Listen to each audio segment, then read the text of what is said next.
범사에 여러분에게 모본을 보여준 바와 같이 수고하여 약한 사람들을 돕고 또 주 예수께서 친히 말씀하신 바 주는 것이 받는 것보다 복이 있다 하심을 기억하여야 할지니라.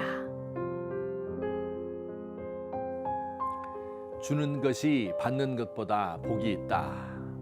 우리 주님의 말씀입니다. 우리 주님의 말씀이 다 그렇듯이 아주 단순해 보이는 말씀인데 생각할수록 깊은 뜻이 있습니다.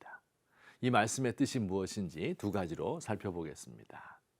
첫째, 진정한 행복은 소유하는 데 있는 것이 아니라 주는 데 있다는 뜻입니다. 많은 것을 성취하고 소유하는 것보다 다른 사람과 나누는데 행복이 있다는 말입니다.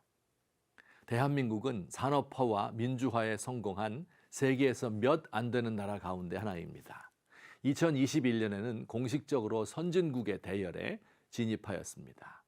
우리나라는 문맹률이 1%도 안 되는 유일한 나라이고 전 세계에서 IQ가 제일 높은 나라 106입니다.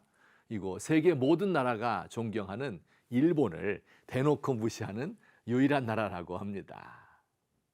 그런데 놀라운 것은 우리나라 사람들이 그렇게 행복한 삶을 살고 있지 않다는 사실입니다.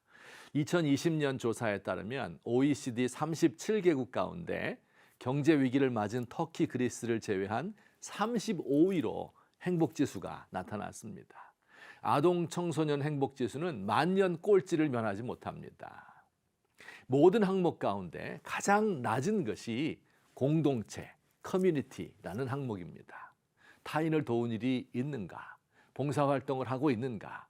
어려울 때 의지할 이웃이 있는가? 이런 항목들입니다.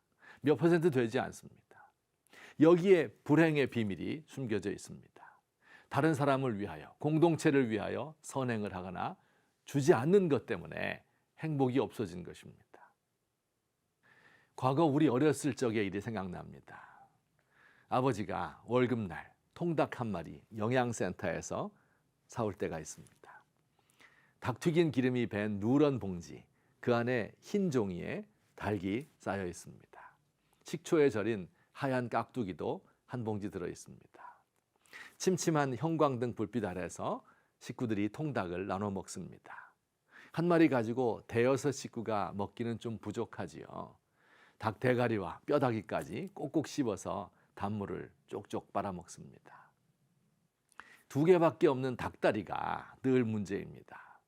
연세 높으신 할머니 하나 드리고 남는 하나 가장인 아빠에게서 공부하느라 힘든 아들에게로 어린 동생에게로 이리저리 왔다 갔다 하며 실랑이를 벌입니다.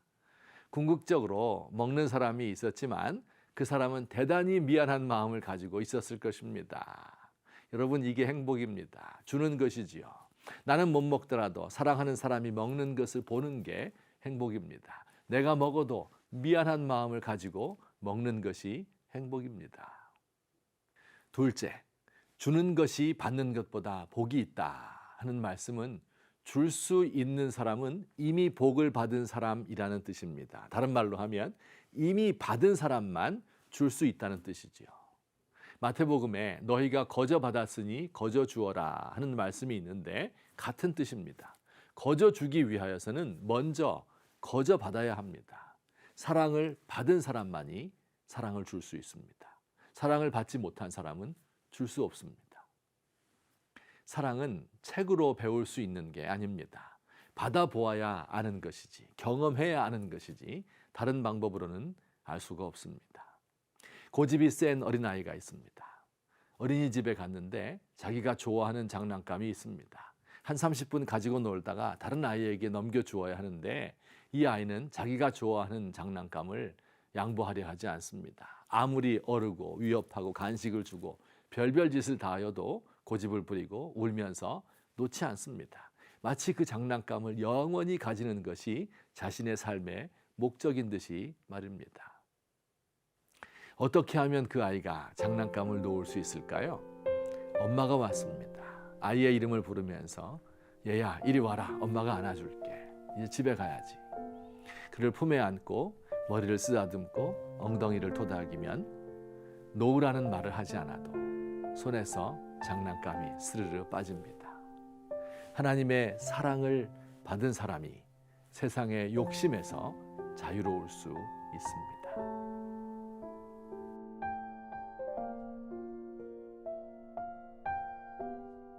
좌우에 날이 선 날카로운 수술칼과 같은 하나님의 말씀 앞에 제가 벌거벗고 누워 있습니다. 제 마음과 영혼을 찔러 쪼개고 분석하고 판단해 주옵소서. 흔들리는 촛불과 같은 조국의 교회를 주님과 그 은혜의 말씀에 부탁합니다. 다시 하나님의 말씀이 지배하는 교회, 말씀에 순종하는 지도자와 성도들이 되게 하소서.